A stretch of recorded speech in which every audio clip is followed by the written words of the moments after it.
Nobody knows what's going on. Nobody knows. Nobody has the faintest idea.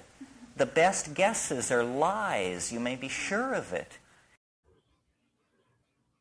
So today I had Elana Freeland on the podcast, and I thought I would do a little introduction.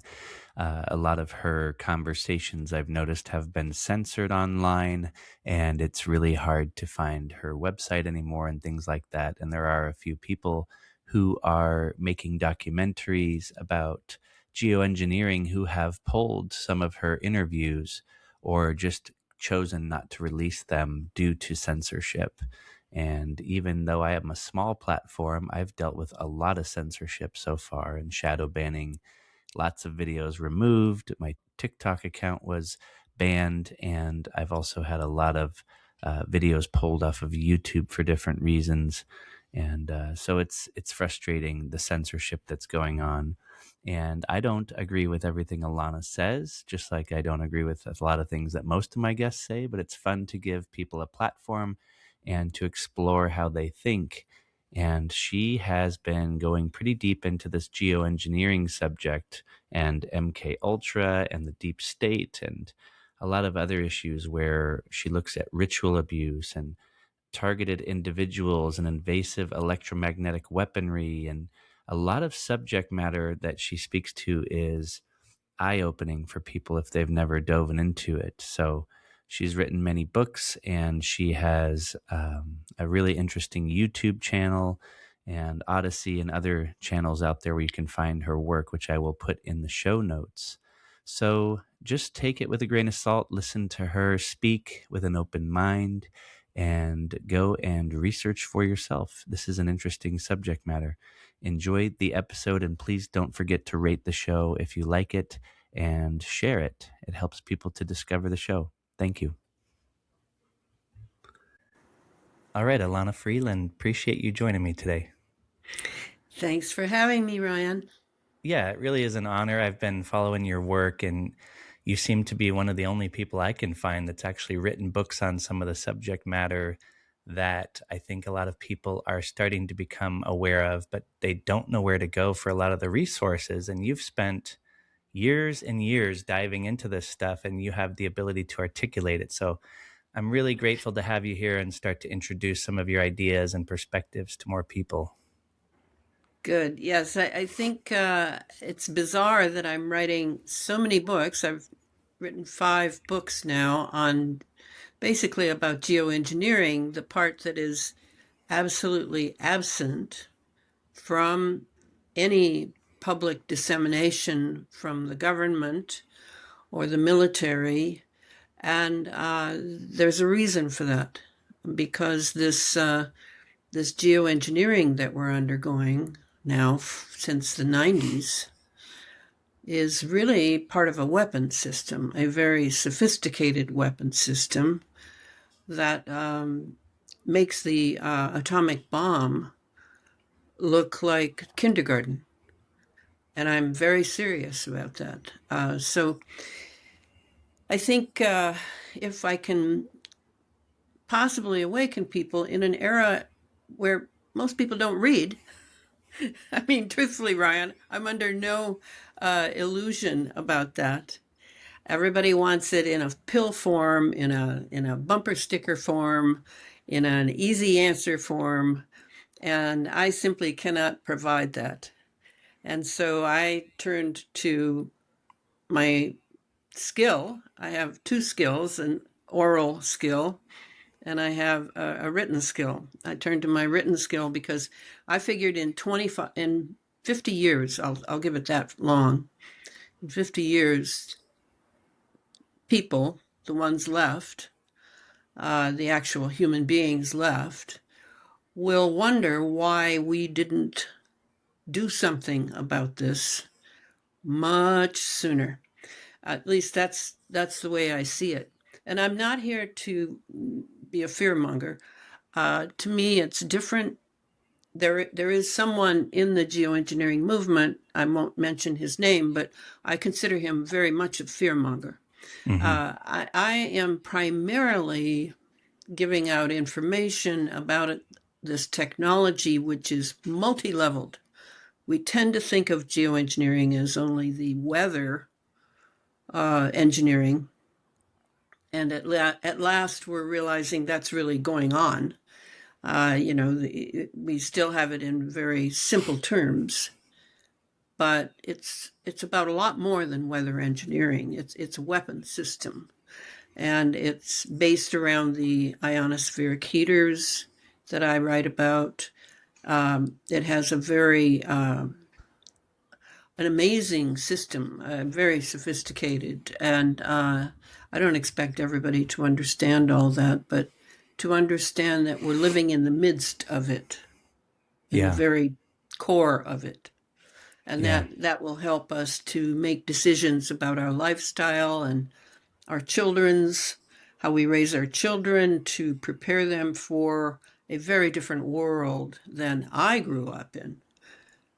So, I'm doing my little tiny bit because truth has a great deal of power that the power mongers simply do not have.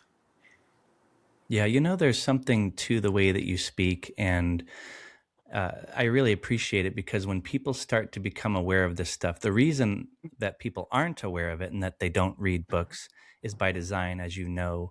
And we're going to dive into some of that Brave New World component of the Soma effect that's been working so well since the probably 50s or so, even further back to the beginning of the education system. But I'd love to start with a little bit of your message of hope and how you stay grounded in your approach to all of this, because a lot of human beings that I care deeply about, and my family members, my friends, especially the ones that are starting to become aware of all this stuff since COVID, and that really started to peel the blindfold off of a lot of folks with how corrupt and how deep this stuff can go. How have you maintained a message of hope and to stay grounded and to still feel like you have a spiritual component to it, so that we can give people some context as to how to approach the subject matter while still maintaining the ability to not be overwhelmed by fear? Because a lot of what I've been seeing with the release of the Epstein files and just the blatant admitting with the WEF and what they're doing, they're not really hiding it anymore. It's just out in the open. And I think that seems to be one of the moves that is being played, is to just use force and show how forceful they can be and sophisticated they can be in their power, and keep people feeling sort of helpless. And so I'd love to hear how you've approached this. And you've probably been alienated and lost friends and family members and loved ones, but you've had this oath for truth. And I appreciate that about you. So let's dive into a little bit of your own personal psychology and spirituality. And I know you were a Steiner fan and teacher. So let's talk about some of that first to give people that base. Very good idea, Ryan, because it is rare, and part of it is my age, right? I'm 78.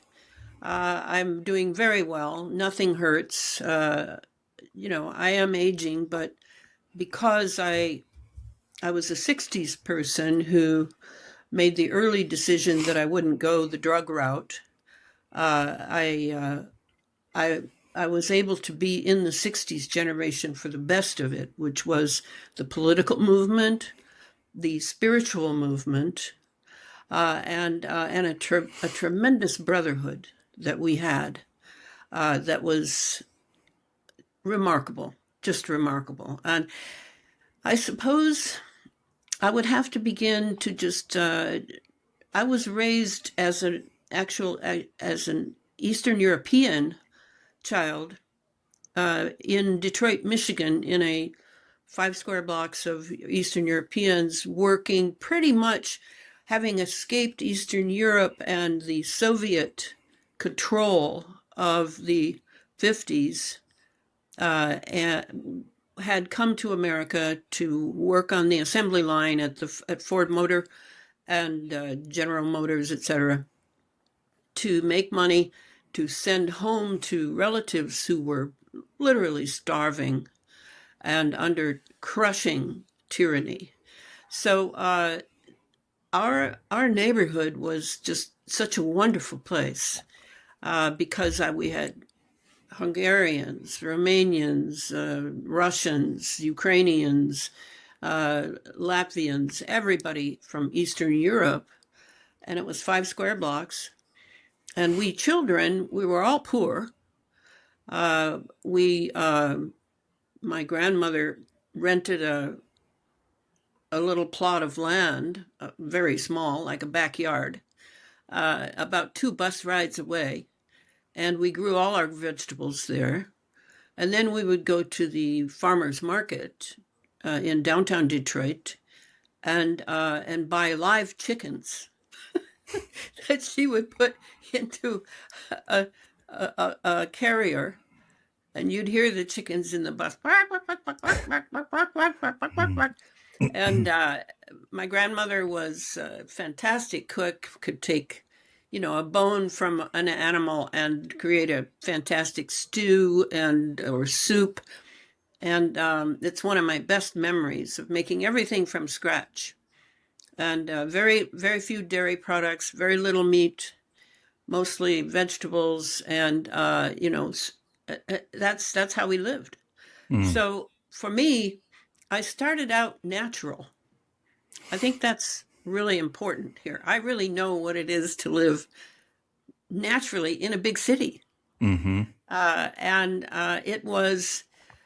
we were also culturally still intact in a sort of combined way of all these different Eastern European cultures. And we rented space for cheap in large buildings and had bingo games, dances, marriages, all of these things. And so I started out in a community, a bit of a not very American community, and natural food, a very controlled lifestyle, no electronics. We had no TV. I was allowed to listen to radio shows for children on Saturdays. And I would listen. I couldn't see them, but that built a tremendous imagination that I still have. And that's what I notice in Americans in general. They have no imagination. That's why they depend upon someone telling them what to do. Ironically, in a country that talks about individualism, talks about freedom, talks about independence, and doesn't have any. I've always been amazed. And then the last thing I'll mention about the neighborhood was the men. The men were hardworking, labor type guys, simple guys, not very educated, but they had such a love for their family and their children. They were very emotional. They were very musical.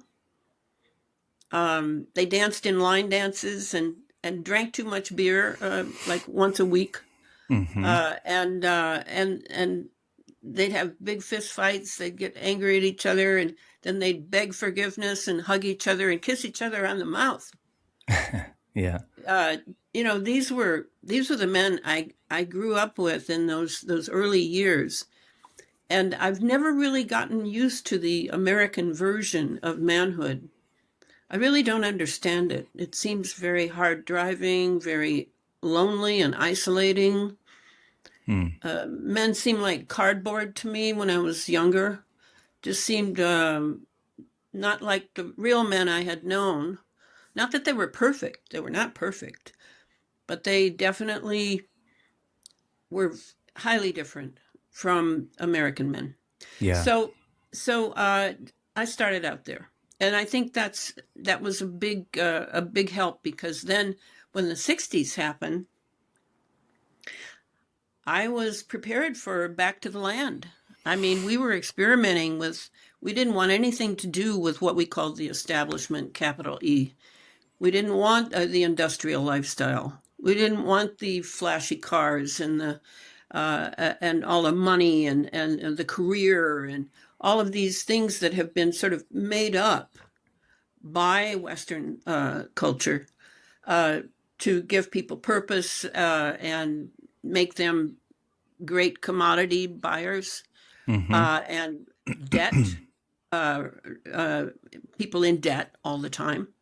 No, we didn't want any of that. So the 60s were very natural. We grew our own food. We used transportation together. We didn't each have a car. Most of us had no car and very little money. Mm. We had a brotherhood. We helped each other, and we helped poor people when it came along. Mm. But it was all to do with our philosophy. It wasn't to do with some vague idea of being successful. And Mm. so that was the other plus for me, to keep me in nature, with people, and with the right values. I had Mm. the right values. I had problems. Don't get me wrong. I had problems from things in my childhood. Primarily, I think now, because my father, until I was 60, I did not realize this, but I found out by accident that he had been a Navy intelligence scientist. He was a lieutenant, and he was pretty crazy. Mm. And I think he was an early MK Ultra. It would be my best guess. He certainly had a split personality, one personality not knowing what the other personality was doing. And Mm-hmm. I fell into that as a victim. So I had to find a way out of that. And at first, I had to remember that anything had happened to me. But I Mm. could tell by my behavior sometimes, particularly around men, that there was something wrong with me. Mm. I needed to dig into big gaping holes in my childhood. So that's the other thing is I tried to go to a therapist. I guess once my mother sent me one to one when I was a teenager. And then I tried one on my own, but both of them tried to get in my pants and take Wow. advantage of what they found out about me with my father. Wow. So I went on my own and I read a lot of books because I've always been a great reader and a great comprehender. And I worked on myself for years. And I would say by the time I was 45, I had finally remembered something that had happened. And then I knew the story. Mm. And I was able to confront my father. And though he denied it, the personality denying it, not probably remembering the personality that had done these things to me, uh, I never hated him. I felt like both of us were sort of caught in the Cold War. Mm. The Cold War had all sorts of things about it that were defining patriotism as self abuse for many people who sacrificed their children, sacrificed themselves for the sake of Oh. fighting the Russians and blah, blah, blah. Mm-hmm. So I encountered a lie that quite early in my life and realized, my God, they can sell that lie Mm-hmm. easily What with age were all this you when mass media. when you discovered that lie and you started really digging in and doing that self work? How old were you? That particular lie about the Cold War, Mm-hmm. I would say 20, well, it was the three assassinations Mm-hmm. that did it for me. Yeah. I call it the three kings, Yeah. John F. Kennedy, CIA, Yeah. Martin Luther King, CIA, Robert Kennedy, CIA. I learned early that we had a shadow government Mm. running the nation. So I was maybe 22, Yeah. Wow. and because of my generation, because of the ones in my generation that I was drawn to, I was educated, I was beautiful, I was friendly, and a hard worker. So I ended up with what I call the phalanx of the 60s generation, the ones that didn't fall for the drugs Mm-hmm. and didn't, when the CIA put the bad drugs in the street, And they did. They organized it very nicely for themselves. Uh, I was already out of that. I had tried marijuana. I'd gotten bizarrely. I ended up in a CIA blind experiment of LSD. And I'm sure that that's one of the reasons that they have records on me, is I was one of the experimentees when I was going to Wayne State University in Detroit. And so I fell into some things through my own naivete and lack of knowledge, but I pretty much stayed separate from all organizations. All organizations. I wanted nothing to do, because I couldn't figure out what they were really about. And Yeah. I think that was a very good instinct that I had. So after the 60s, and then life goes on, and I'm still working on myself, and I'm still reading very broadly. And I went to University of Michigan. I went to 5 universities before I finally graduated from Hilo College in Hilo, Hawaii. I was on the Big Island for around 4 years, off and on. And I was more and more. It was the '60s were over, and I was figuring out what to do. I came across Rudolf Steiner, and that was when I was on my way. I had booked a passage on a ship to go to China. I had been studying Chinese medicine. I studied it for 6 years, but I'd only been studying a few years at that point. And I had been macrobiotic. I'd gotten very involved in macrobiotics, which is a whole other story. Wonderful, wonderful diet. I think I probably was headed for diabetes and maybe other problems, because I was just sort of eating a mindless American diet for a while after the '60s were over.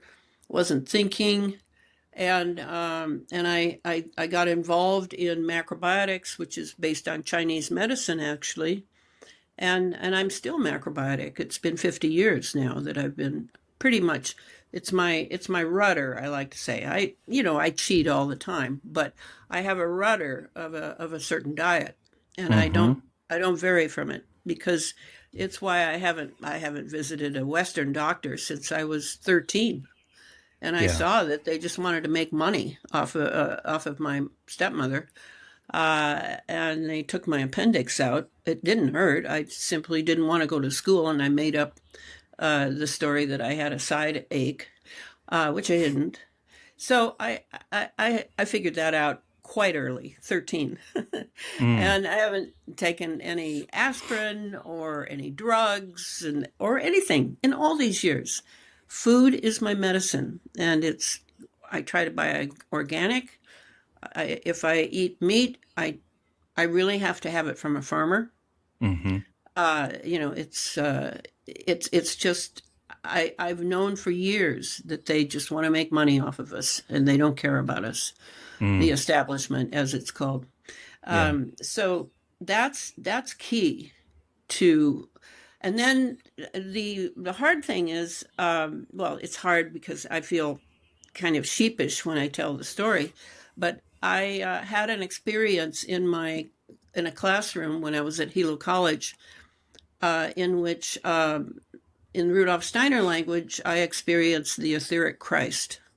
And it was a being that I was very depressed that day, because I realized that people could fool me. That's one of the most painful things you ever learn in this life, is you trust someone, and they fool you. And so I was very depressed, and we were reading about the New Testament, about it was a religious lit class. We just finished doing something on the Bhagavad Gita, and now we were into the New Testament and the lawyer Paul, or Saul, and I suddenly realized, oh, that's why the Christians say that they need a shepherd, is that that we need a guide. and that the Hindus say that you need a guru. You need this guide, because the spiritual path, the way of finding out that we are spiritual beings, is loaded with challenges and pitfalls and temptations and whatever. And that's when I realized, oh, that's why the Christians say they need a shepherd. The moment I thought shepherd, everything changed. I collapsed. The classroom became filled with light for me. I don't think for others. And I remember burying my head because I knew I was going to cry or something. And that's when I saw this being kneeling over me from the ceiling in white robes, and was shining. I mean, just spectacular light. But when I looked up to look at his face, because I knew it was a he, it was just a sun, just a big sun, just blasting out light. And I'm like this in my physical body, but my spiritual body is absolutely gobsmacked, as the British say. I love that phrase, gobsmacked. I just couldn't.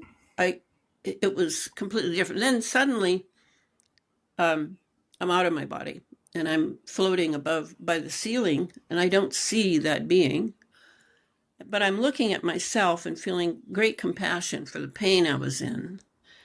And then I'm back in my body, and then I hear this voice. Then I, there was various inner pictures going on. One being, the voice said, "This is how you died last time." And I'm looking at a little monk in saffron robes with some other monks on a big mountain, maybe Tibet, maybe Nepal, somewhere over there. And there's an earthquake. You can see the earthquake happening.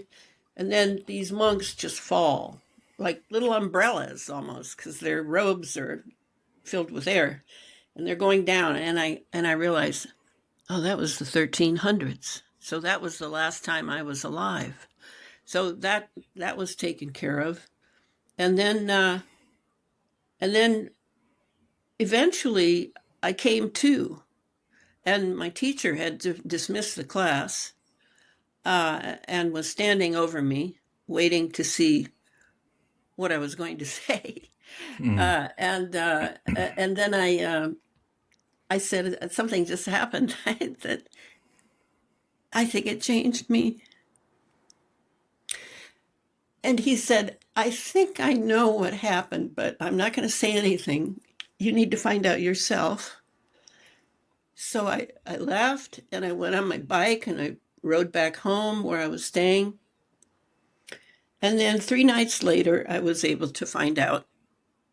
It identified itself because I could feel it like pulling me, but in a good way, in a very good way. And I remember asking, who are you? Who are you that you call to me? And that's when he said, I am the way, the truth, and the life. And I had never heard that phrase. I had no idea what that meant. But I, the next day, went and asked people, had they ever heard of it? And I finally found someone who had. I mean, most people hadn't.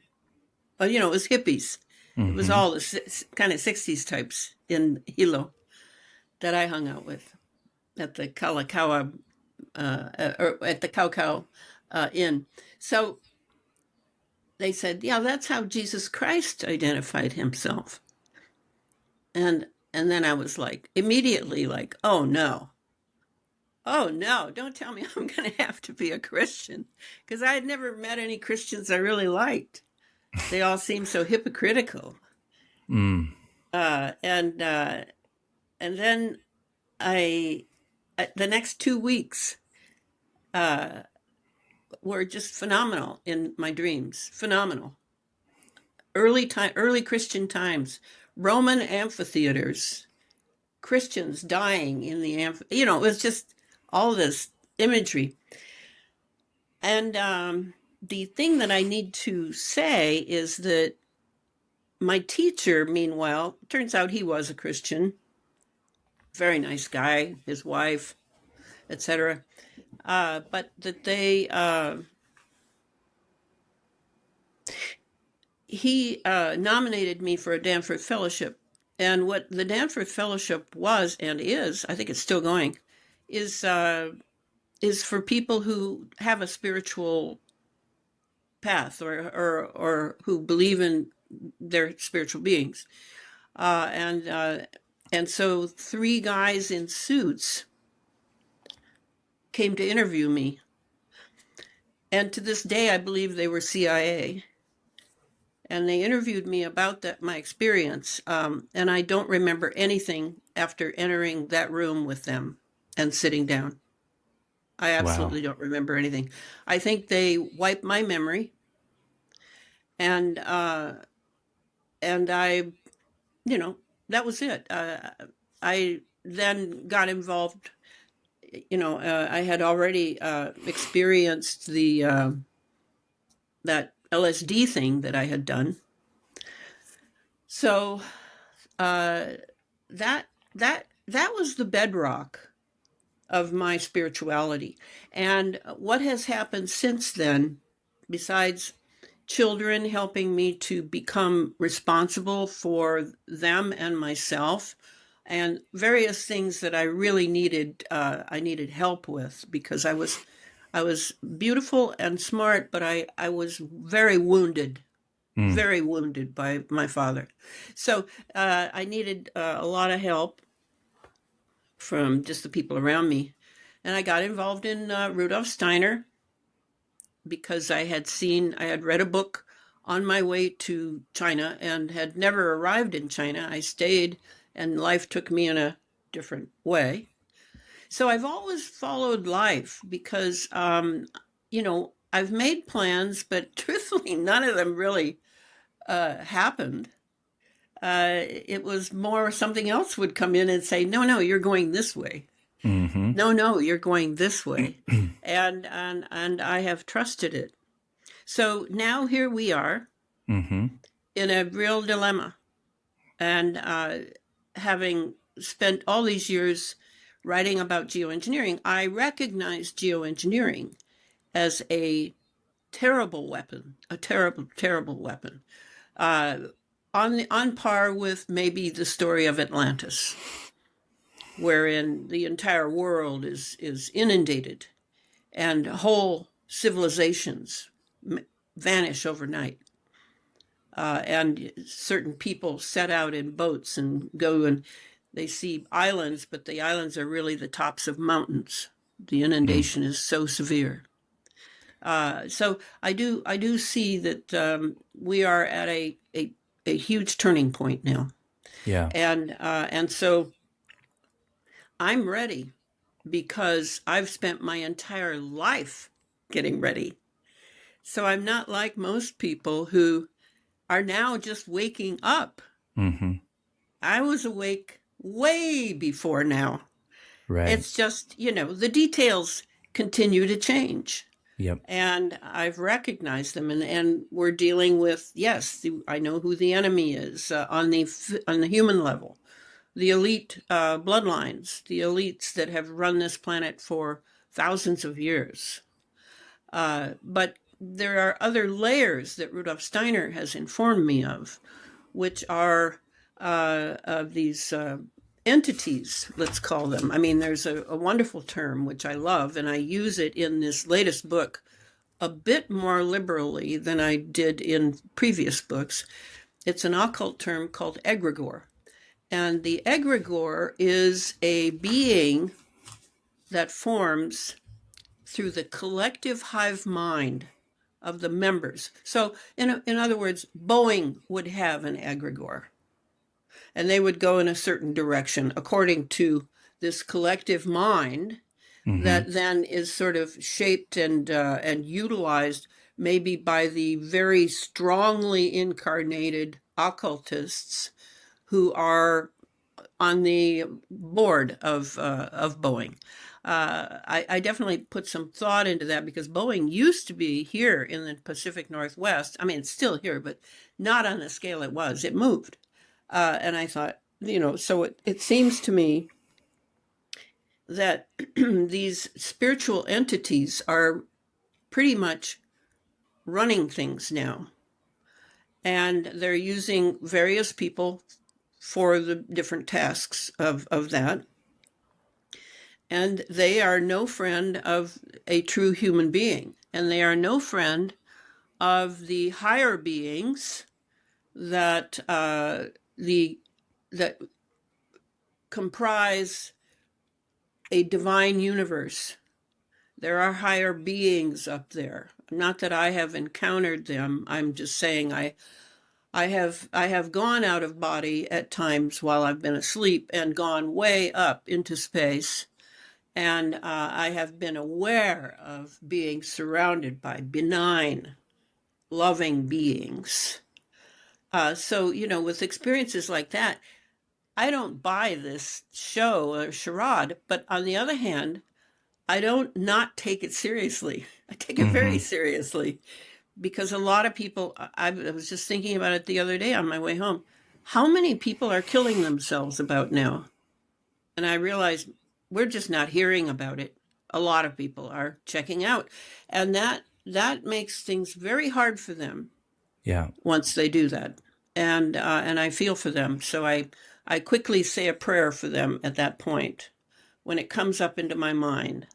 I assume that everything coming up into my mind as I'm proceeding through my day and my work as a writer and whatever, I assume that it's asking for my attention. Christ says at one point, where your attention is, there lies your heart also. That is so true. So when it calls for my attention, I'll just take a few moments and say, help those people. Yeah. Let them, pull the wool from their eyes that they are caught in an illusion perpetrated by an entity. Not by them, not by their brain necessarily, not always the CIA, though I can blame the CIA for a whole lot of things. So, with that kind of spiritual life, I don't go to churches. I tried to, but I got tired of being lectured to by what I call churchianity people, to whom the church is. I've had real experiences of divine beings. The church is not a divine being to me at all. It certainly lives a long time, so it has an egregore, like the Catholic Church has a very serious egregore, maybe a whole troop of them, I don't know. But because my grandmother was Romanian, a peasant woman, she was a Roma, she was a gypsy from a Roma lineage. She was clairvoyant. She could see the future. She could see things around people that had things. She would jerk me off buses. And I say, Grandma, this isn't our stop. She'd say, the evil eye. We get off. So, she was very aware in her particular way of thinking. And so she pretty much raised me till I was 9. And I'm like her. I'm a lot like her. I just go with it because life seems to know what I'm doing here. Sometimes much more than I know. Yeah. And I would recommend to people to consider a free-flowing spirituality rather than in America. Seems like people always think, oh, what church will I belong to? What organization will I work for? What, it's not about organizations and churches. It's about the whole world is divine.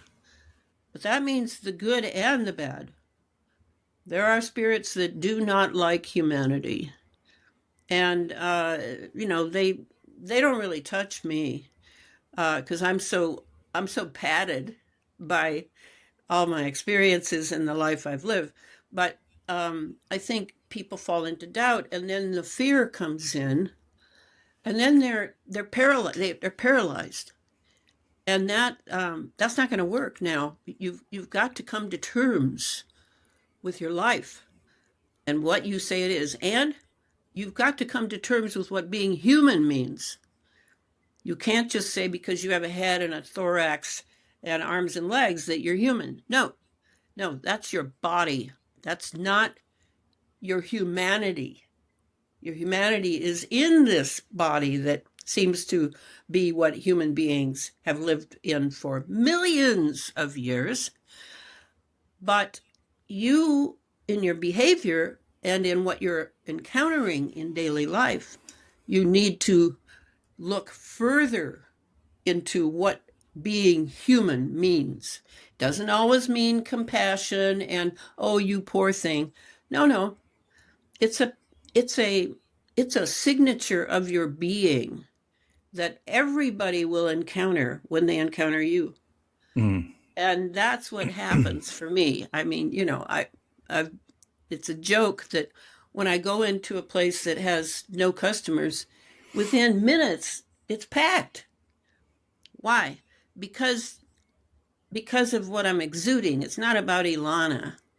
It's what lives through me because I'm a conduit of spirit, and I live that way, and I welcome it, and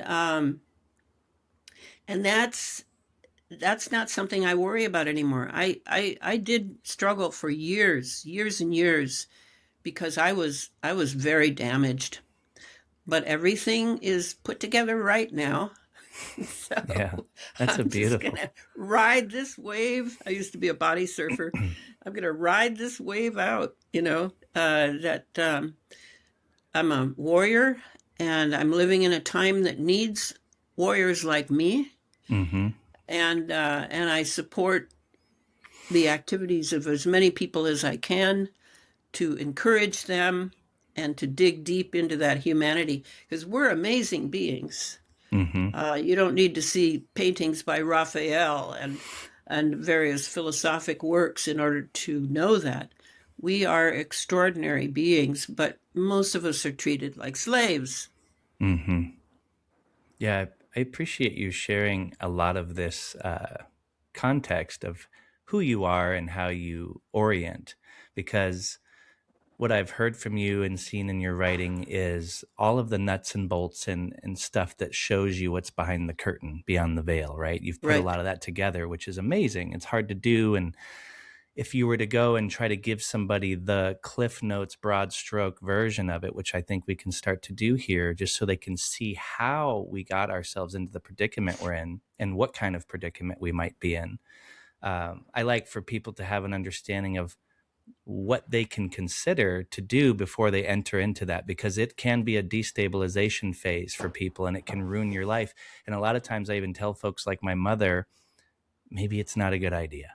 Maybe you should just keep being kind to my niece and my sister and doing all of the things that she's doing. And she has her hands full being a loving human. Maybe she's not built to take on the veil, but there's certain people that are, and they have a larger appetite and capacity to, and just like all of us have unique abilities to take on different heaps during this lifetime. And you've done Yeah. quite a bit in that arena. And I've talked to some other folks who have too. And I like to find out how they keep their feet on the ground. And so that's nice context. So I'd love to go maybe back, if you will. Something that's always fascinated me, and I can never get my attention away from it fully, is the development of the CIA and the World War II transition phase into this new era of warfare called psychological warfare. I don't think a lot of people are hip to that yet, and people are curious as to how we got so hypnotized in our institutions. And then you talked about even your brief LSD experimentation, how you became part of some form of uh, Yep. experimentation from the CIA. Yep. And I love that psychedelic piece because it's such a huge component to where now here we are, where everybody's pumping psychedelics as the new healing agent of our time. And Yeah. I've seen them work in some ways and healing ways, but man, are they used for persuasion, manipulation, and subjugation and all the other things. Can we go into the 1950s and the development of the CIA and then some of the psychedelic MK Ultra beginnings? Yeah. It's a surprise to most people that the CIA was actually designed as the system it is by the Nazis, by Reinhard Gehlen, to be exact. General Reinhard Gehlen was the SS head of Eastern Europe operations, and he was a very cunning and intelligent man.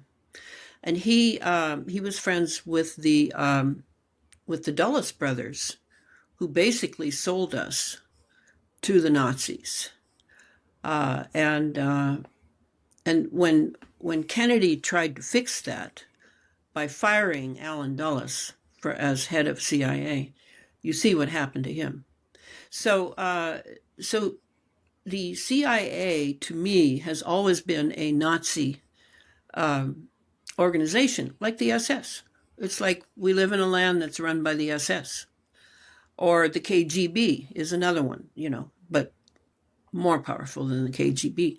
So that's kind of what was going on. And in the 50s, everybody was so glad the war was over, and we were, a chicken in every pot and 2 cars in the garage, and everybody was floating on prosperity.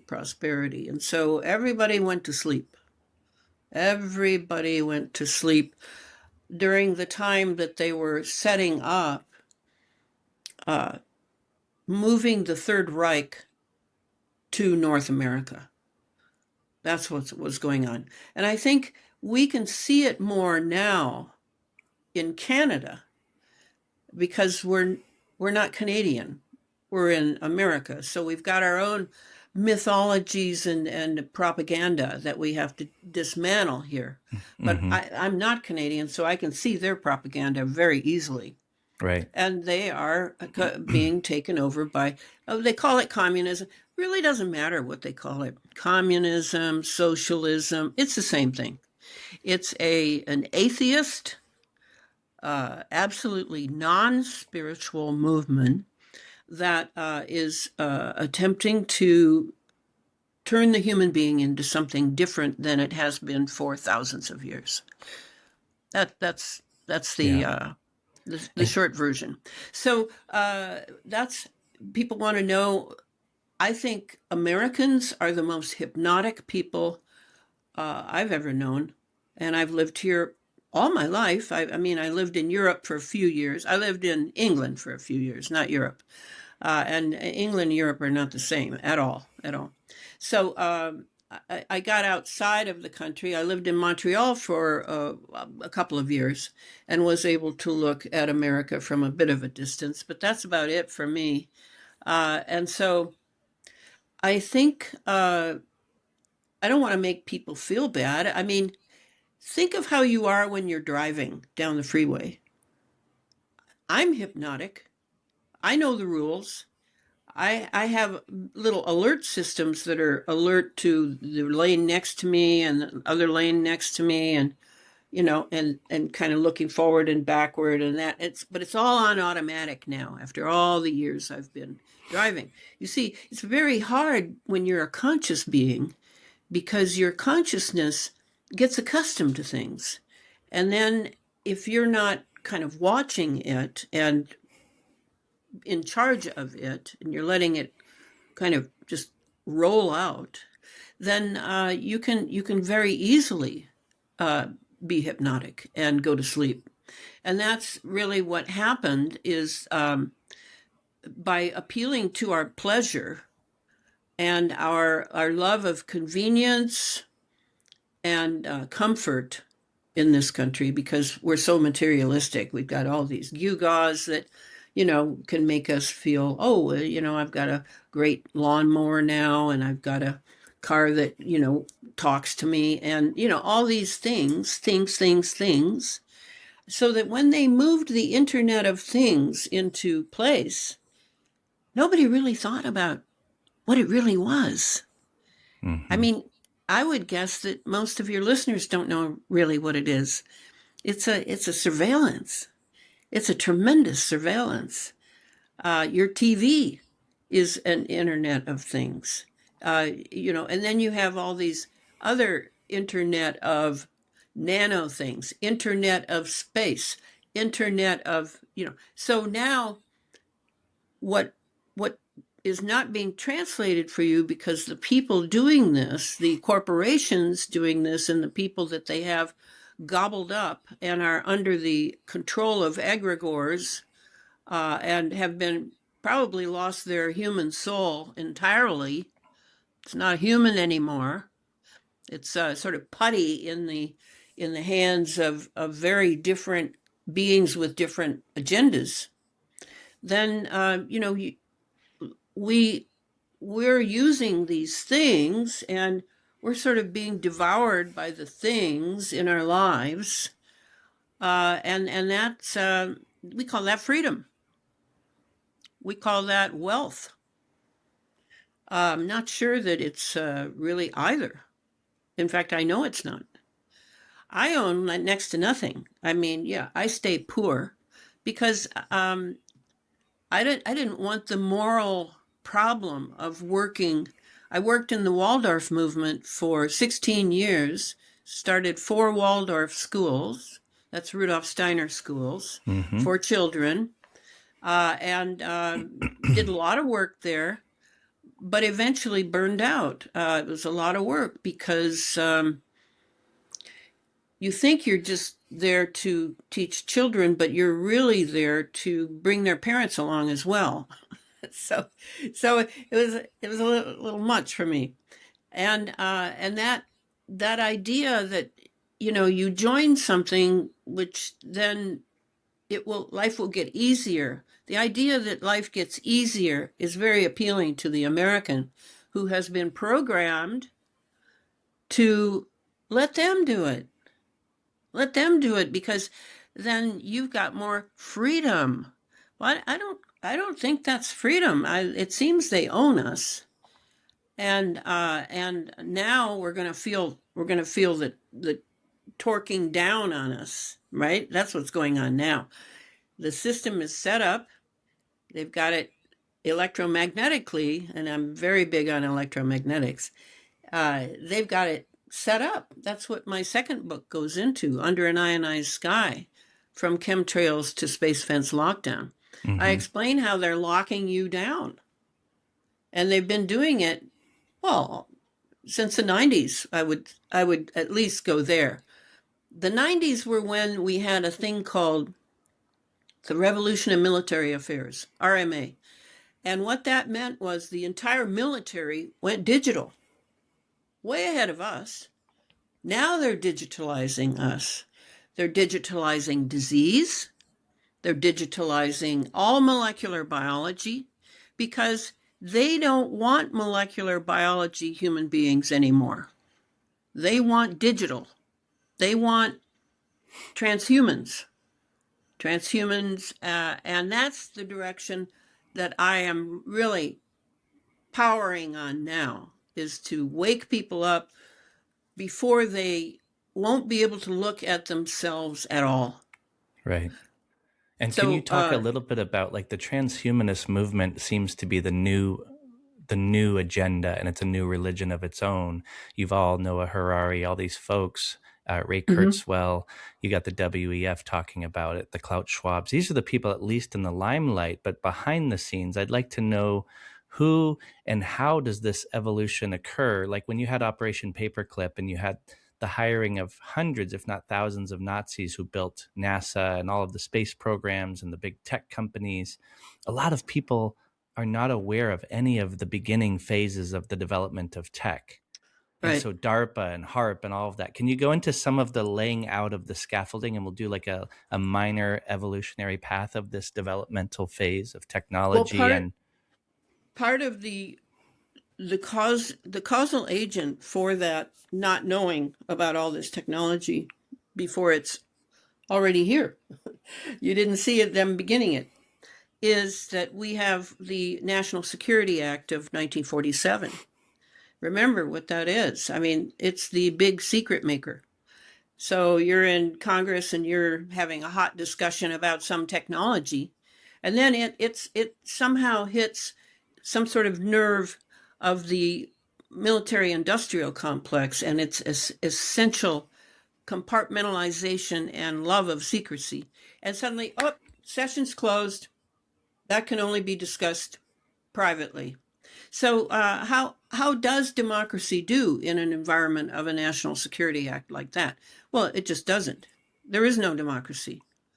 I haven't seen democracy in America since the sleepy kind of democracy we had in the 1950s, where there was some democracy, definitely, but not now. I haven't seen democracy for years. So how the technology starts is it's a bunch of guys and women, but very few women, who are going at it and have lots of money coming to them from taxpayer money and from big corporations,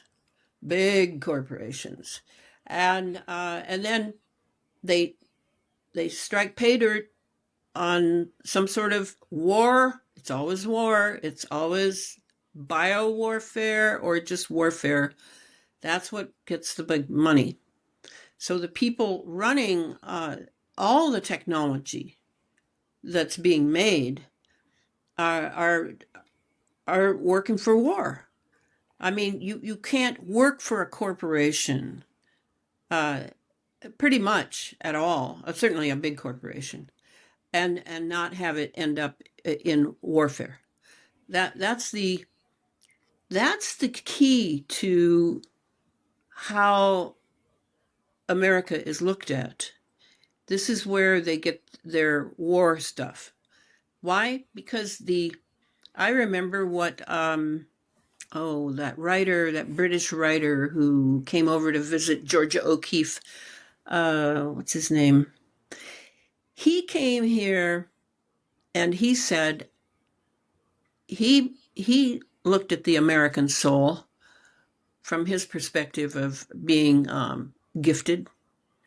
And he said that the American soul was a killer, just a killer. And I think he was right, because I think the will element, and this is dipping into my Steiner background, the will, das Will, I think that's in the German, where you get a sense of the will that ran World War II from the German side, from the Nazi side. You see what it can do. It is tremendously powerful. It can make an entire nation serve war. And you get into our education system when you're a kid. Well, you don't see that element of war, do you? You don't, it's teachers, it's boring, and you're not really getting much real learning from the paradigm that operates there. You're trying to get grades, because grades are going to lead to, well, who knows what they lead to. And so you don't really see the will element, because everything's fun and you've got advertising and the media is completely running your life and certainly pulling your kids away from you, because your kids are getting all these commercials and these ads and this whole thing of being beautiful and successful. And so, right away, there are elements that have come into the home and into the psyche of the American that have nothing to do with democracy, nothing to do with high ideals, nothing to do with God or spirituality. So, and people think, well, that's okay because the Joneses have it and the Smiths next door have it, so it must be okay. Otherwise, the authority figures would tell us it wasn't okay.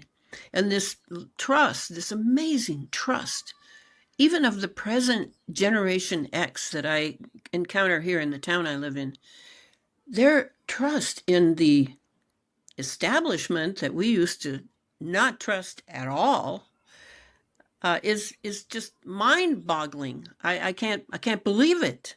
Hmm. They're like, oh well, I had someone here tell me, Elana, why are you writing all these books on geoengineering? They wouldn't do that to us without telling us. Right. And that's kind of we're back to the National Security Act. If we could just get rid of that, but then we wouldn't be number one or whatever number we are now. We wouldn't have the power that we need in order to run everything.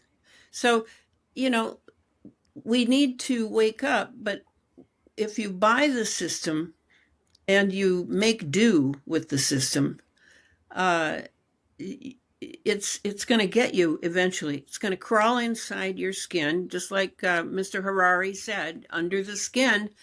And that's what's happening now because this, I assume you may not know or you may know, uh, but this geoengineering is dropping a ton of nanotechnology on us and synthetic biology. And we're breathing it in, and it's going into our blood system, and then it's going beyond the blood-brain barrier because it's nano-sized. And then they have all of Elon Musk's satellites up there, the CubeSats, that are all on the frequency of your particular they call the evoked potential, so they can feed right into your neural system. They don't need neural mesh or surgery or anything. No, they have the frequency. They have the frequency. And that's how long's that been going on? Well, I'd say done deal, 30 years, done deal. But it's certainly been developed for the last, I don't know, 75 years. It's a guess. So, when people say, well, I just don't know, and Elana, be gentle with me that, but why don't you know? Why don't you know? Because you haven't really been interested in seeing that the power mongers love it when people are fed well and have lots of conveniences, and then they lie to you as to why things might go wrong now and then. But they're liars from the beginning. I don't know. Am I just sort of some sort of person who doesn't believe anyone? No, I know when I'm being lied to. Yeah, and I feel like more people are becoming aware, like we talked about in the beginning, because of COVID. It was just such a blatant thing, and now everybody's seeing the repercussions for that and the lack of accountability and the fact that no one's been arrested for the Epstein stuff, and people are just starting to realize, oh my gosh, this stuff's happening, but yet the quick convenient thing to do is to ignore it, put your head in the sand, and go watch the next Netflix Well, show or the it's next scary. dopamine hit. It's terrifying for Yeah, people. And it's what can you do scary. about it? If If you you haven't if you consume this haven't stuff, the been average person can't go be a teacher or a first responder or a well, family, no, you're using names. Don't use names. It's like I was on a radio show a couple of days ago, and the guy said, well, so and so says that we only have 4 years until I can't remember what it was, some terrible thing. And I said, well, hey, you've got 4 years. What are you going to do? yeah. I mean, okay, you've got 4 years. And I think that's what we want to get to today is, what is a life worth? You can't start over. No, you can't start over. But you can take up a gauntlet and decide you're not going to put it down, and you're going to find ways to really be sharply aware when you've been sleeping for decades. You can do that because you're a human being. That's what's different about us. The cow that's been on the lead, in the corral forever, is not going to go wandering off. That cow knows, okay, I'm on a lead, and this is my life. But you're not a cow. You're a human being. And a lot of people, I think, I I certainly am seeing evidence, and I have a book I would recommend, but I won't get it out now. Uh, I am seeing people who I don't think are human anymore. I think they've sold their souls, or they've allowed them to be taken, however you want to say it. How do I know they're not human? Well, they're sort of on automatic. And if things don't go automatic in your slight conversation with them or your slight interaction with them in public, well, they don't know what to do. So they usually try to get away from me. And it isn't like I'm blasting them with what I'm blasting out today. I'm not. I'm just being nice. But there's, I've got probably a frequency that is a little irritating to them, or something along those lines, because as Tesla said, if you've got to think in terms of vibration and frequency in order to understand what's going on in this universe. You can't do without that. Otherwise, you're just obeying the media. Yeah. And the media is not God. I have news for people. If I'm talking to a 15-year-old, I can see how they could be kind of deluded about that, but not people who've been here for decades. Yeah. Yeah, it's fascinating. I know you've probably come across Dr. Jack Kruse. Have you heard of him? Oh, yeah. I listen to Yeah. him all the time. Yeah, he's a good candidate for this conversation. He's someone that has thought about it for years and known a lot of insights. But one of the major things that I've taken from his work is the light piece and how much that plays a role in our cognition, in our ability to think, in our ability to feel good and be healthy, and the amount of money and propaganda that's been pushed to block that component. Because when you go into light, and you said vibration, frequency, and you think in those terms, we are light beings. And Yes. you start to think about the inside behavior, how we're all inside. We're under LED flickering lights. We're on blue lit screens. There's war on light. You have this idea that you're going to be outside, you're going to wear sunscreen, you need to wear sunglasses. And I think that those first steps of getting back to nature, which is the first thing you talked about, are the most crucial things, because that's where you have your humanity back, is just getting back out into the natural element, even though it's not natural anymore. Like you talked about the ionized sky. When I go outside now, it's not a natural sky anymore. But it's still so important for me to get my morning sunrise, to get my feet on the ground, to get unplugged from tech, and to have access to that deeper component of myself that I can still feel free. And I think that if we are going to have any sovereignty at all, we have to start with those crucial fundamentals. And I meet so many people that think I'm completely nuts because I'm out standing on a rock barefoot getting sunlight. They're like, what are you doing? And grounding.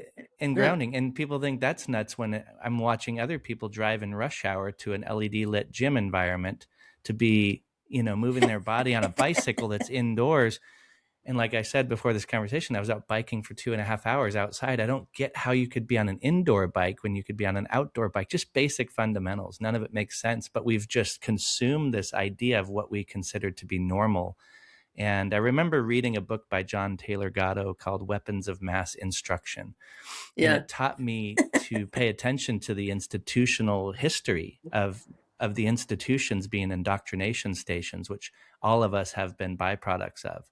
And it's not that we're victims, but we have to remember that we have so much unlearning to do and clearing of the space to then have access to what the truth even is. Because if you're just bombarded with your operating system, and we have been MK Ultra 5.0, then there is no freedom and sovereignty and ability to wake up.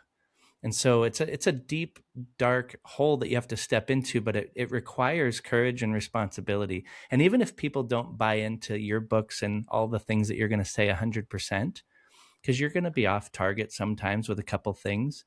I love to have conversations with people like you and a lot of other people that are thinking broadly and differently and on the edge, because I think those are the folks that we have to learn from now. We can't trust the authority. We obviously can't trust. They still have Anthony Fauci on the media telling us to wear masks right now for the hantavirus. And people are listening to this guy. It's unbelievable. Well, it's programming. It's Yeah. programming, and I spent 10 years on MK Ultra, so I'm pretty versed in what programming is and how it differs from conditioning. We're all conditioned, but hopefully, I mean, now I can't really say this because they have the CubeSats up there, and they're lowering the range constantly. Uh, People are being programmed, whole regions are being programmed with frequency that will put them in a certain mindset. The Schumann resonance 11.8 is our brain frequency, and now the Schumann resonance is being messed with all the time. And we have, as Clifford Carnicom, the scientist I work with, determined years ago, we we are constantly affected by 4 hertz pulse put out by the HARP system, and 4 hertz is actually just between the dream and sleep. So we have all that against us. And because it's really too late to think that we could stop this technology, it's all been very carefully wirelessly wired. And they have all these massive data centers, which are not for data center at all. They're for the mind control. But now that it's all going up, and there really is no way out of it. But there are ways that if we commit ourselves to a certain lifestyle and do not veer from it, we will develop stronger wills. And that's what I'm really looking for in people. Yes, I would like to talk about thinking, because most people think thinking is either the kind of I'm going to pick up a quart of milk at the store thinking, or intellectual thinking, like grad school stuff. But no, the thinking, and when I'm talking about really doing something in your life in the next 4 years, or whatever the time frame you think the disaster is coming in, the point is to be as much of a human being, what you really are, as you possibly can while you're in the body before you die. Because that's why we're here, is to have this bodily experience in a 3D, 4D world, coupled with time, and to build these deep abilities that are part of our spiritual nature, not just our physical nature. I think that's probably the most sleep-inducing part of Americans, is that they really believe that the material world is all there is. All there is. And I would say that even people who go to church and stuff like that, I think they would be living entirely differently if they knew that we are not just physical beings. Like, when Madonna sang in the 80s, I'm a material girl. So that's kind of how I look at it. Is what has changed in me from Rudolf Steiner is, and then of course the Christ thing was very much my whole being, but the Steiner thing has been primarily changing my ability to think in new ways, in a different way anyway. And it's partially a heart thinking that I'm doing through exercises and for, just my work with Steiner's ideas. So that's what I mean by, people can pick that up now at any age. And even for the younger listeners, if you're young, pick it up, because, it's not just for, people who've missed the boat. It's for everyone to really get hold of and grapple with the assault we are undergoing now, because this is war we're in. We're in a very serious war where Homo sapiens may not make it. And if Homo sapiens doesn't make it, then there will be no more reincarnation. All sorts of things will change. And that's really when I became exceedingly serious about what I'm doing, is when I realized that. And I work constantly on this. I don't think that there's anything more important to do. I mean, take a 2.5 hour bike ride. Yeah, that sounds great. But for saving humanity, I wouldn't think in terms of organizations or degrees or any of that. That's all nonsense now. It's really how human you're willing to set your life up to be. And, first thing, get rid of your cell phone. That's the most radical thing I always say. And I know people won't, but it's a weapon system. And the TV is a weapon system. I've never owned either. I have a landline, and I have my computer because I'm a writer, and it gets me on the internet for research, and I have the discipline to not go much further than that. So, there are things that if you could do those, some things might open up for you that you had forgotten about. Right. Yeah, I would love to ask you about, I've never heard you speak to ancient civilizations and the fact that we've been doing this a very long time and we've forgotten our past. And when you look at ancient monuments and how they were developed at a certain point in time, I'm always curious about that subject, that we were very advanced at certain phases of human history and then we've forgotten our past. And I'm curious what your perspective is on ancient civilizations and maybe higher states of consciousness, if any, that we've maybe reached and forgotten. Because you were talking about bloodlines and stuff and who really controls this stuff. So maybe if you want to talk a little bit about that. Oh, sure. I mean, of course, we've had higher civilizations than this. This is close to the nadir of all civilizations. Right. Yeah, I mean, really, if you're talking about true human civilizations. Right. See, generally, when people think of civilization, they think of technology, because if you have a technology that's still just dependent on the wheel and there's nothing else, then you're going to have a certain level of attainment. But what's the human level there? How is the human level? How how are people treating each other? What kind of enlightened ideas do they have, or don't they have any? That sort of thing. If we can think about as to whether ancient civilizations have been razed to the ground by the same bastards that we're dealing with now, well, I could go for that, because these guys are primarily sociopaths, and they seem to only think about their own attainments, and I personally don't call that very human.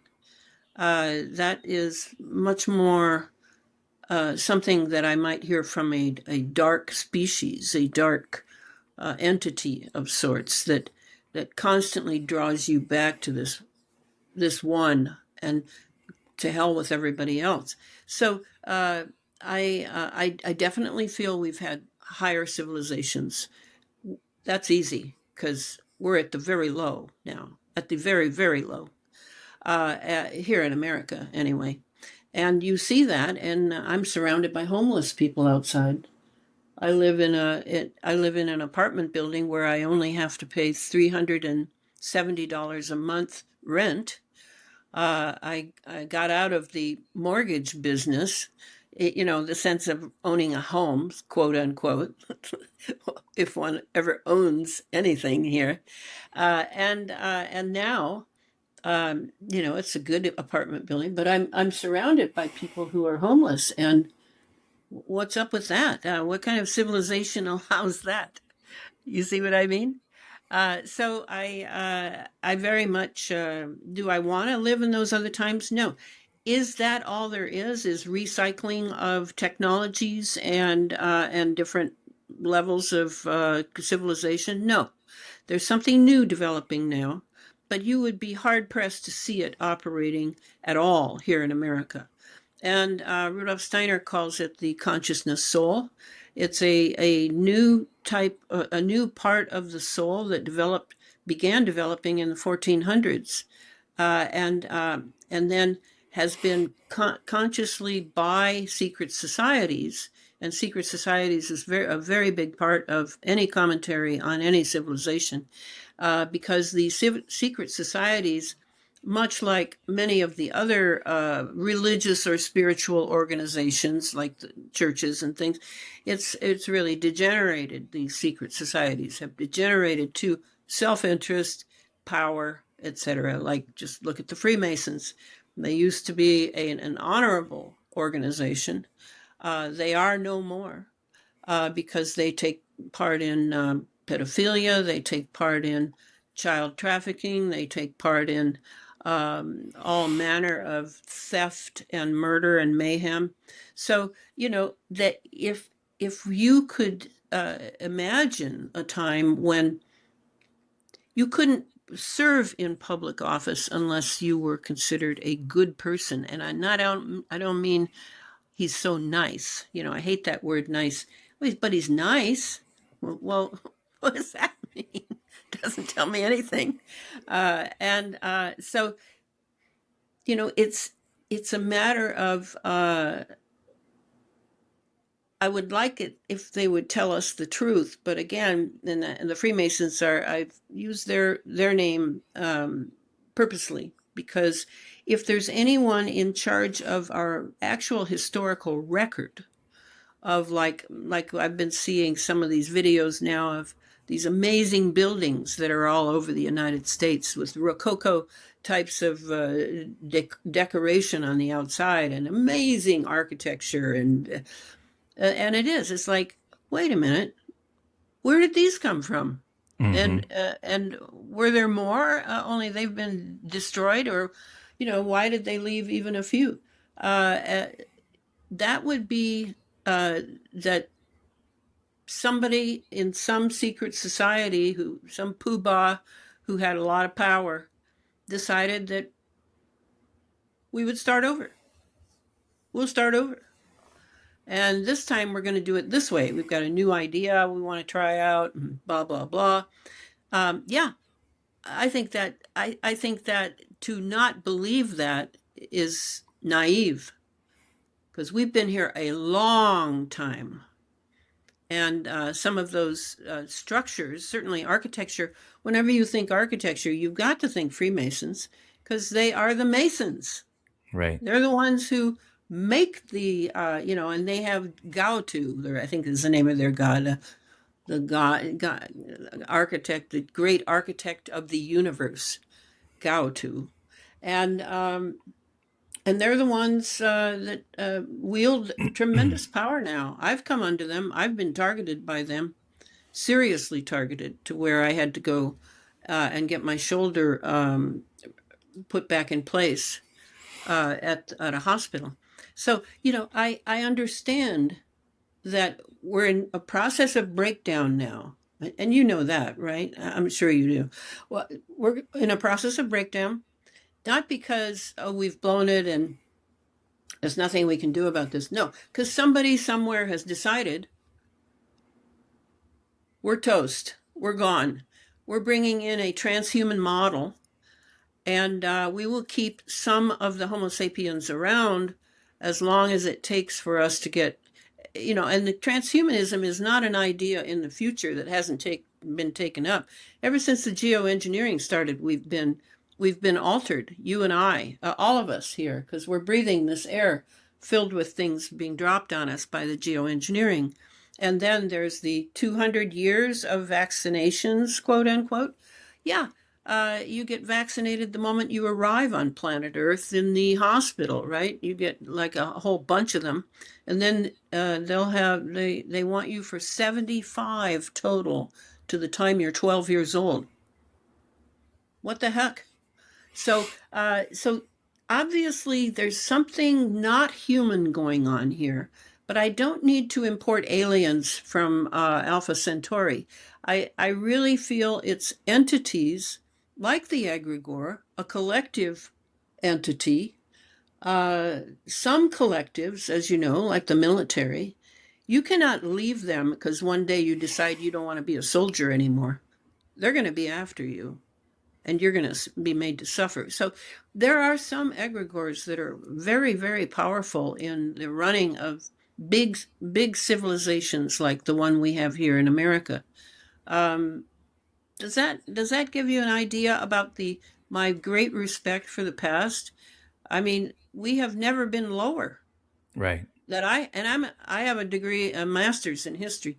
I mean, I have to say I've read tons and tons and tons of history books, and we have never been lower than this. Right. Yeah, definitely seems like we've completely lost our connection to heart-centered consciousness and connection to the earth. And Yeah, so there's this yeah, this mapping and language obsession where everybody's completely obsessed with the stories, and the relationship that we have to our stories is what creates the fantasy that we indulge. And so I'm always careful what I believe and what I subscribe to, and I'm completely willing to even listen to all of your perspectives and hold it here, and at the same exact time be like, at the real core of what I know to be certainly true is that the universe is complex as all, imagination could even, it goes beyond the imagination, because I've had my own experiences and I'm like, you know what, nobody truly knows what's going on. There are orchestrated efforts and there's elements of deities that I do think are involved, but I'm also like, don't give it power, because whatever you give power to is what controls your life, and when I hear people that helped lay out a lot of the stuff that's going on with the spraying of the skies and the technology and all the patents with DARPA and HARP and all of this stuff, it's there. And that the military industrial complex is a giant organization and there's people inside of the organization being driven for their own incentives. And I think it's just gone so far off the rails and it's gotten so ramped up and exponential tech's gotten so fast and so furious. It's not going to stop. So, but I also have my feet on the ground and I'm connected to something much older. And so I'm not too worried about any of it. I'm more interested in seeking the truth and finding out more and more about it. And then, like, what can we do on the most practical level, which is why I share breath work with people to help connect with something that regulates their actual nervous system and get outside, return to nature. And then on the fire truck, it's like, there's actual homelessness and, people overdosing on fentanyl. So let's put our hands on them and get that shit sorted out. But in the meantime, it's like, also, we've been doing this for a long time. So I'm just like here for a little snap. And so I can't control the ocean, but I'm willing to surf and play and get involved. But you have a lot of insight and knowledge, and a lot of people have never spent even a percentage of thinking about what you're thinking about, and I find it so fascinating that you yeah, also have faith involved in it too. You're very grounded. Most people that go anywhere near the subject matter, it creates them into a spin, yeah. It's So it's a mission for me. It's a mission, and when I say that, I'm not using it lightly. It's almost like a God-given mission. I mean, that's the seriousness of it. I have tried to. There are other things I could be doing than writing geoengineering books. I'll tell you, yeah. but I have had to nail that baby down because I realize the extraordinary danger of it. In fact, this could be a redo of Atlantis. I mean, I think they had the same technology. I do.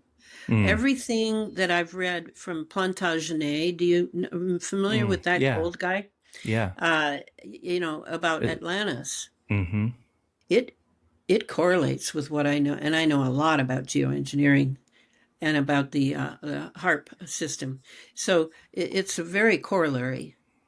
Yeah, very corollary. So is it too much imagination to imagine that those creeps that did that to most of the known world of those floods that are in many hundreds of myths all over the world, uh, that they're back and they have ideas that they'll do it right this time, maybe, or Mm. maybe they'll wipe out Homo sapiens. I don't know. Yeah. I don't know. Yeah. What it's frustrating to me is that people still buy into identity politics and left and right and blue and red, and that they think someone like Donald Trump's going to come and make a difference. That's the most frustrating part, because that's MK Ultra all the way down, right? It's like to Yeah. believe that one person's going to get into a position of power and that they're going to create change from the outside. It's such an illusion. And it's so obvious at this point, even for people that are Trumpers. Yeah.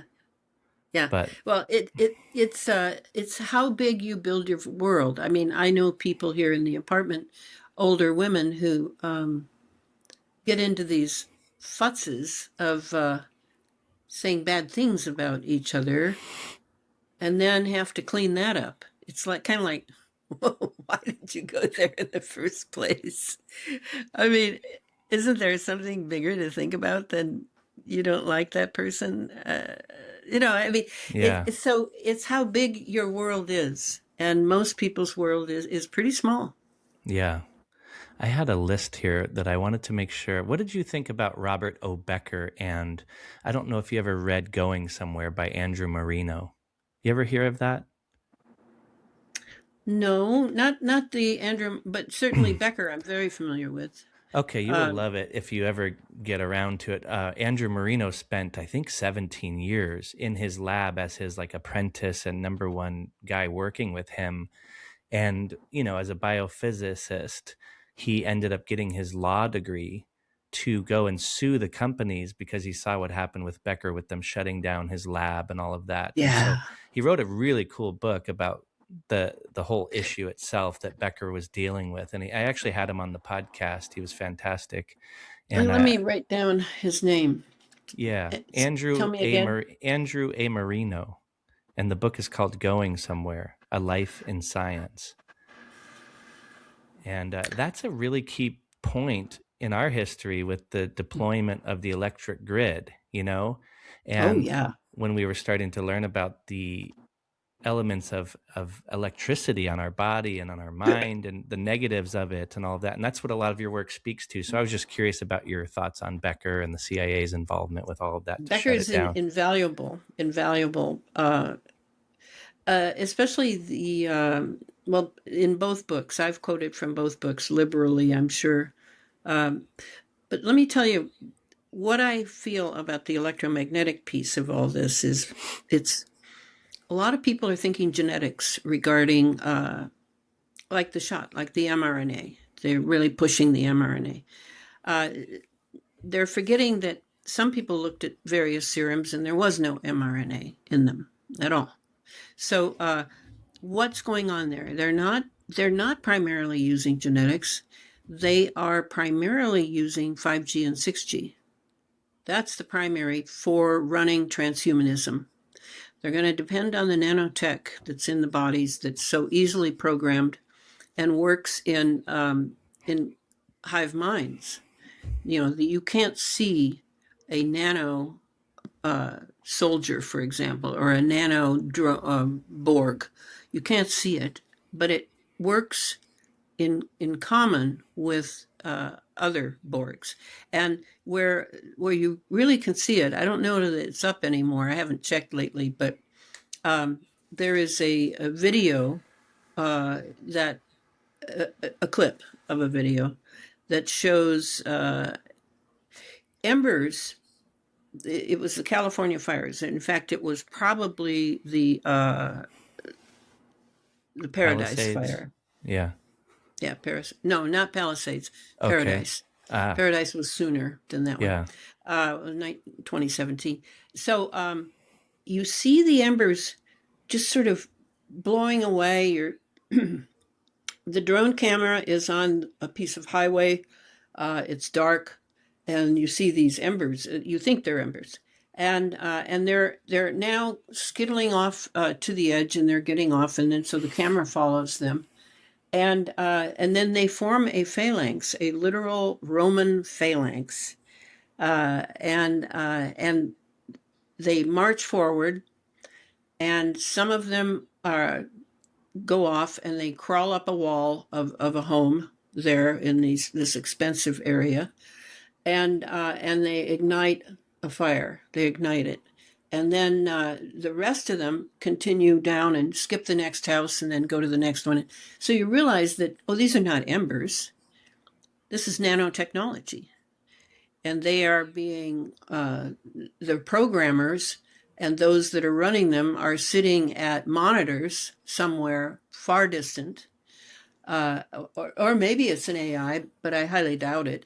Uh, and uh, and and they're destroying this house, but leaving that one because that one doesn't have to be destroyed. And then they go to the next one, and so that's where you realize how they work. And then you think, oh, they're in my body. Do I know that? Have I seen them? No, I haven't, but I understand how they work. It's kind of like a Sherlock Holmes kind of thing, isn't it? You come across a murder. Someone's been murdered, but the murderer is gone. The gun's not there. Uh, you're going to have to put things together by your analysis of the environment. That's how I work. Is exactly that way. I can figure out what this tech is doing as long as I understand the elements of the technology, and then and then spend 20 years figuring out all the stuff that has come from it, and continues to. They're like the fires, that I was going to go into.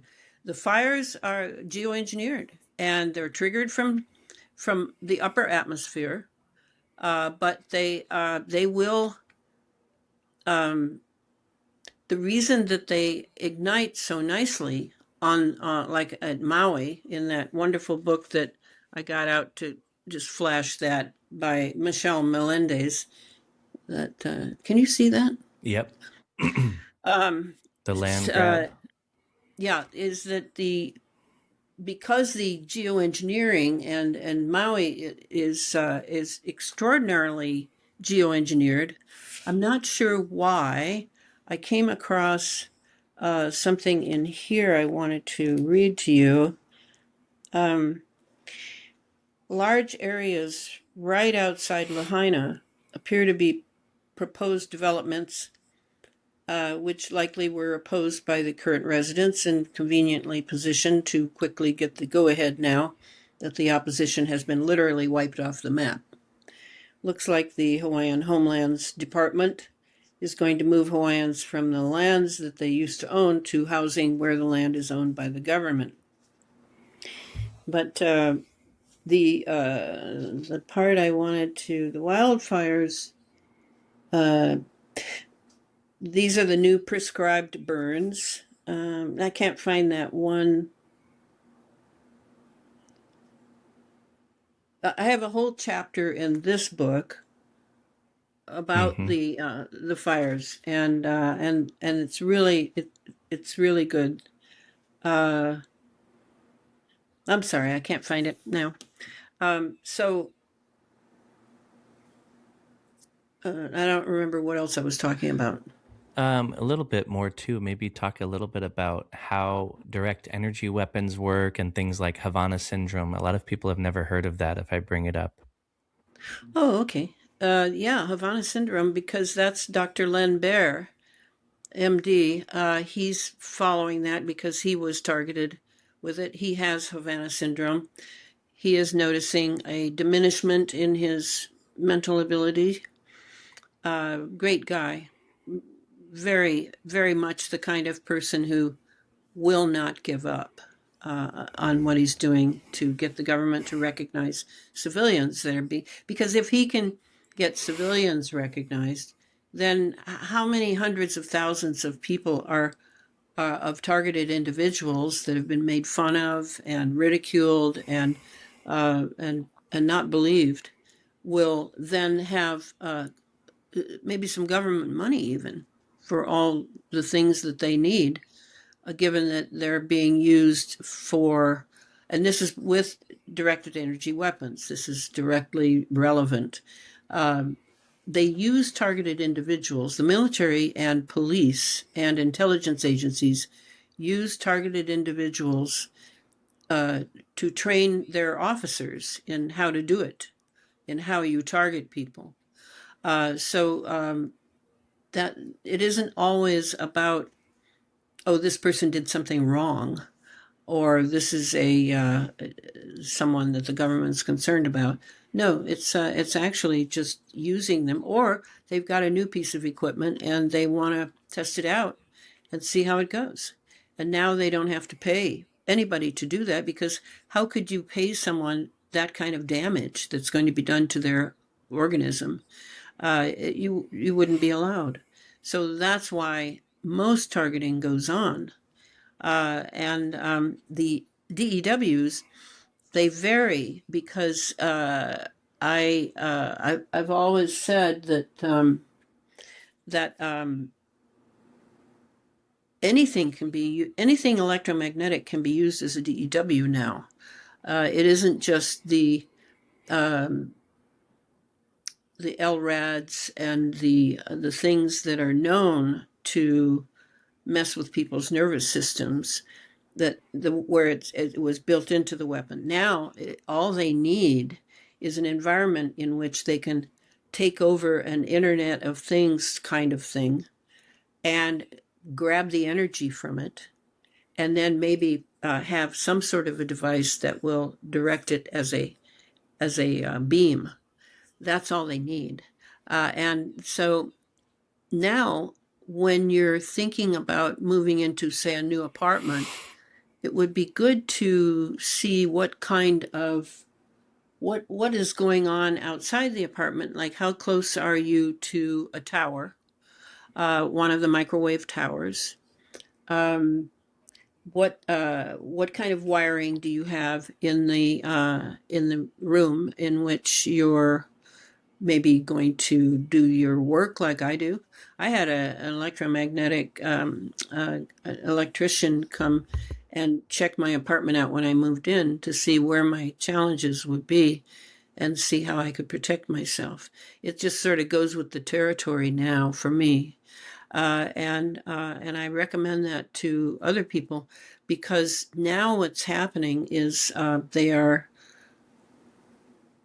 ever since Trump announced the Stargate AI, I think that's the key. I think Stargate AI is the apotheosis, if you can deal with that word, of what I talk about in my second book, the Space Fence Lockdown. So, and that's the electromagnetic part. The transhumans and whatever is transhuman about us now, after all these years, and they haven't told us about it, but we've been worked on by the geoengineering. And then with the vax, what happened is they vaxed into people. They say 5.5 billion people. I don't know if it's that many, but they vaxed into them the operating system that they needed to be in there, now that the geoengineering has prepped us for being run externally. And that's what's going on now, is they're moving into that system. And that's what the data centers are all about, is they're going to run all the data from being in the bodies and brains of billions of people. They're going to run it through there. That's what we're heading. That's what is. I'm convinced that when Trump did that scene, and did you see that scene, his second day in office this time, when he's standing behind the podium announcing Stargate AI? Stargate is a word we used for mind control back in 1977, by the way, and so he's resurrecting that term and subconscious relating to this program that now these billionaires from Silicon Valley are going to pay for with, I don't know, 50 billion or 500 billion or whatever. And when he set that up, I looked at it, it was like a Freemason ritual. It was set up by whoever planned that filming and world distribution of Trump with these three billionaires, Sam Altman, etc. They set it up as a Freemason ritual, and I just couldn't get over it. It was the announcement of the apotheosis of the space fence lockdown, what I used to call that. Yeah. Did that make sense to you? Yeah, enough for me. I'm sure people are going to wonder more about it. What it is it's a spark of interest to a lot of people if they aren't curious enough to go further. You have to go further Yeah, and further with everything, but yeah. I don't know if you can hear that buzzing in the background. No, good, I don't. I good. don't. I hear it, but Oh, I'm it's a sorry. lawnmower, but it's all good. I'm glad you can't. Oh, okay. It's just Um, a lawnmower. Okay. I was going to ask you about these scientists that are being killed. What is your perspective on that right now? Which ones? Do Well, you there's want to? physicists and all these people with anti-gravity and different folks. It seems like they're just getting killed, and There, they're supposedly suicides and blown up cars. there And are people who don't want to go with the program because they are finally figuring it out. What they signed up to is going in a direction they don't want to go, and so death is the only way out for them. yeah, That's my opinion. right. And what about the compromisation of podcast platforms? Even I've been kicked off TikTok for having people talk about geoengineering and cloud seeding and then algorithmically shadow banned. And then you have the big platforms like the Joe Rogans and the Sean Ryans that seem to be very careful now. You can tell like who they have on seems to be Oh somewhat. yeah. So what is your perspective on Oh, censorship it's all and controlled. compromised? Yeah, it's all It's all controlled. controlled. There's Yeah. nothing free. And I'm interested in who was the geoengineering person that was they took issue with. Was You that know, Ariana? believe it or not, it was James, is it Fleming? Remember the one who's actually pretty conservative with modern day topics, but he's an old school guy, but he talks more about the history of Operation Popeye and a lot of the history of military use and just some of the just Oh, nuts and good. bolts and patents of it. But Yeah, yeah, I put a couple clips up on TikTok, immediately removed, and uh, I've had a lot of yeah, cancer conversations completely removed. Those are the big yeah. ones right now, and I've had like Peter McCullough and a lot of the COVID conversations pulled, and so my channel's been completely shadow banned. But how do you deal with censorship? Well, for me, I'm going on like your podcast and other podcasts, knowing full well that I will not be invited to the big shows because I'm on some sort of blacklist because of Mm-hmm. how far I take the geoengineering. I take it all the way to synthetic biology. And they don't mind if I would just talk about like cloud seeding or something, but I have never been, I'm a persona non gratis, and I understand why, because they don't want people to know this, and they don't seem to mind podcasts so far, and I just accept it, and I may have lived longer uh, by not pushing to be more of a personality. I don't know if that's true, but I definitely have been hit several times. And most recently, it was quite extraordinary where I lost blood. I lost over a pint of blood. So I understand what's going on. And sometimes I feel like they really like it that I understand what's going on because, I think I don't know, maybe I've got the Stockholm syndrome, but I feel like they kind of like me. And they really don't want to off me, and they really don't want to. But I mean, you make up whatever gets you to keep doing it, because I don't care about the danger. I really feel that I'm not in charge of my death, even if I were just like a regular person. Do you really know when your death is going to be? Probably not, because it's in charge. Something else is in charge of how long you're here. It seems to me. So I don't really worry about it, but I try to stay safe as I can. I'm not taking inordinate risks. If I speak the truth, a lot of times people, you've noticed it, there's a certain level people can't go beyond. So I might say something really outrageous that, is scary stuff. But it's so out of their ken that they kind of let it go. Mm-hmm. That's And I typical. don't think there's any way. I don't think there's any way out of this now. I certainly have. I used to be that people. One of the first questions they'd ask me on radio shows or podcasts years ago was, "Well, Elana, how are we going to get out of this?" Well, I'd say, I don't think we are. I've been yelling and shouting about this for several years, and nothing's happened. And even when the geoengineering, you probably know this, that there's a wonderful site run by Jolie Diane, whom I kind of know, called Zero Geoengineering. That would be what I'd recommend for people to go to see what's going on with geoengineering, the real thing. But not in the sense that I'm going into it. She's not digging in. She's giving documentation. She's talking about the various states that are now trying to get their legislatures to ban geoengineering, ban solar radiation management and all those over their state.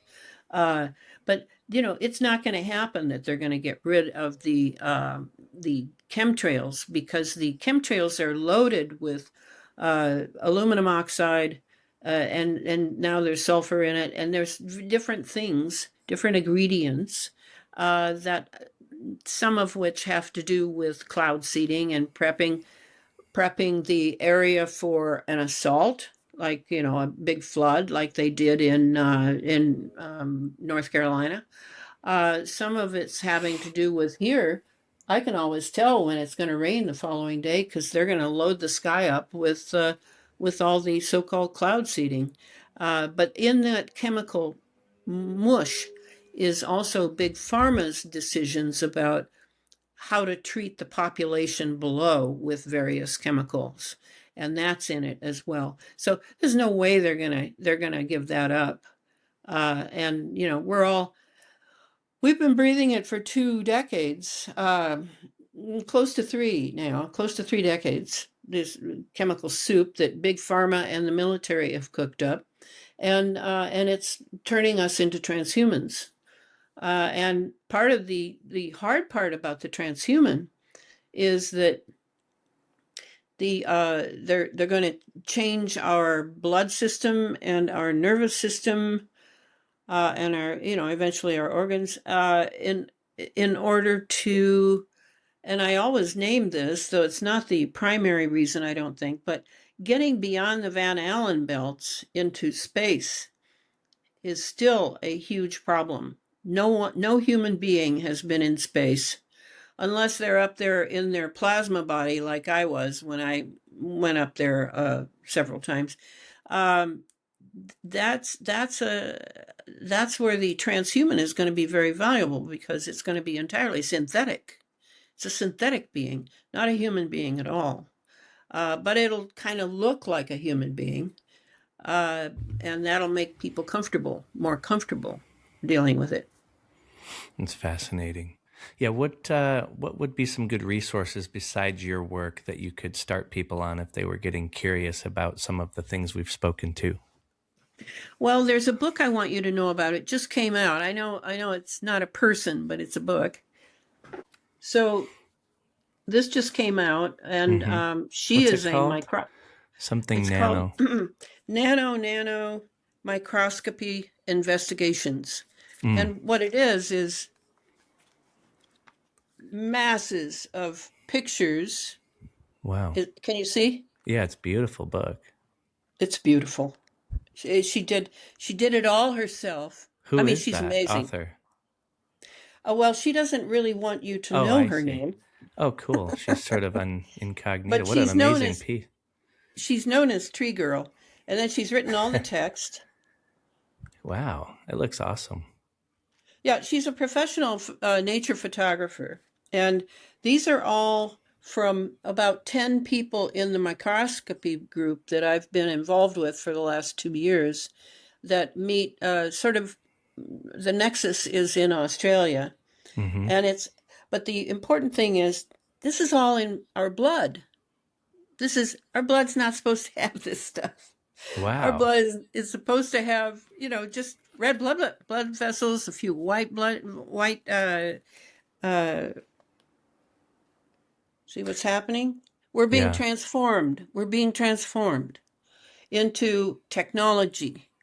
That's what you're looking at. And this certainly, Jeez. if Those are if you impressive. really realize what this is, they're picking up, and the book itself is, I think it's $45, and you get it at her website, which is, hold on, her website is called Unhackable Mm, Animal. cool. Unhackable Animal. That's what she wants to be known as, I wonder if she too. would do an anonymous podcast without video, just to have her She spoken might. word. She might. She might. She Um, has. it's She very has similar to. electronics. It looks like Veda Austin's book in a way, the picture book of all the microscopic pictures of water. Oh, I'd like to see that. Veda Austin. Oh, she's incredible. She does like this microscopic photography of water with all these different things, elements of influence on the water, negative and Yeah. positive, to show how we are water and everything's conscious. And you would really appreciate her. Oh, yeah. No, her name is familiar to me. I just hadn't Yeah. realized she had a picture book. So, like this. Mm. Mm-hmm. Vesicles and other frameworks. You know, anyway, the experience I had where I lost a pint of blood is sort of because of my work on this stuff. Oh, And I think I interesting. was targeted and made to bleed.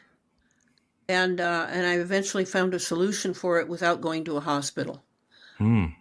That's the Wow. key: is to stay out of the hospitals. They're places of death. And for people like me, I couldn't. I'm not vaccinated, and I could not afford to have them put vaccinated blood in me. Yeah. So anyway, I did make it through that. Pretty cool, Wow. huh? That's incredible So looking. that's someone, and I can ask her. She's a worker. She loves to work. She's Cool. always working. Yeah. Yeah. Any other influences or people you think people should Oh, go and Clifford discover? Carnicum. Yes. Okay. You want to see how all this fits together? He would be the only one that I could say, because his website is carnicuminstitute.org. And it's there that you'll see 450 papers that he's written, masses of photographs, all the way from the early days of finding that the chemtrails that were going over northern New Mexico were leaving detritus that was very concerning, including Morgellons. Remember Morgellons? To today, and what Wow. he's finding in live blood. It's the Fascinating. same. It's the same stuff. Yeah. Yeah, it's the same stuff. Okay. So Big Pharma is running it all. Big Pharma is the largest lobbyist, even beyond AIPAC, which I consider to be very large, in Washington, D.C. Mm. Our country is run by Big Pharma. Yeah. So where can people find your website's no longer there, the .com. Where can people It's find your gone. work? Yeah, I have someone in Germany who has volunteered to make me a website for free, so I'm excited about that. Um, eh, yeah, go to my Patreon site. It's Elana. Just do a search for Elana Freeland and Patreon. You'll Mm-hmm. come to my Patreon site, and I comment daily because a lot of people send me stuff, and I'll pick out a few things. And like, I'm trying to educate people about food right now, because food is my primary medicine. I don't take supplements per se.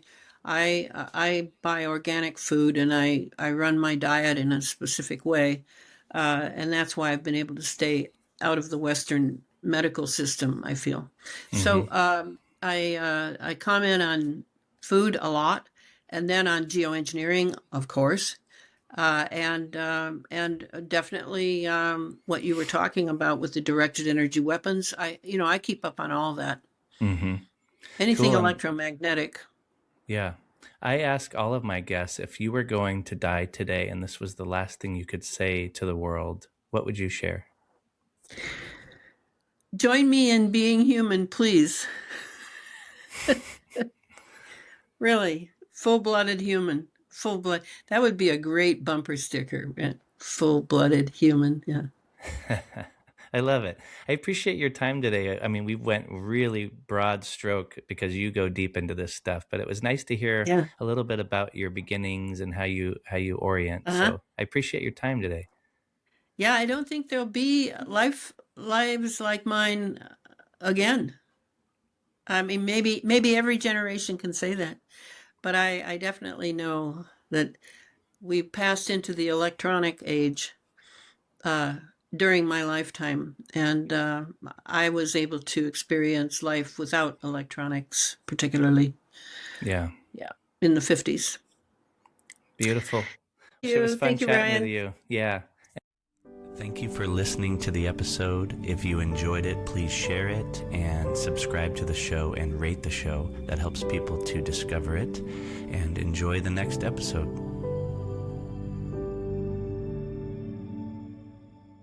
What we call reality is in fact nothing more than a culturally sanctioned and linguistically reinforced hallucination of some sort.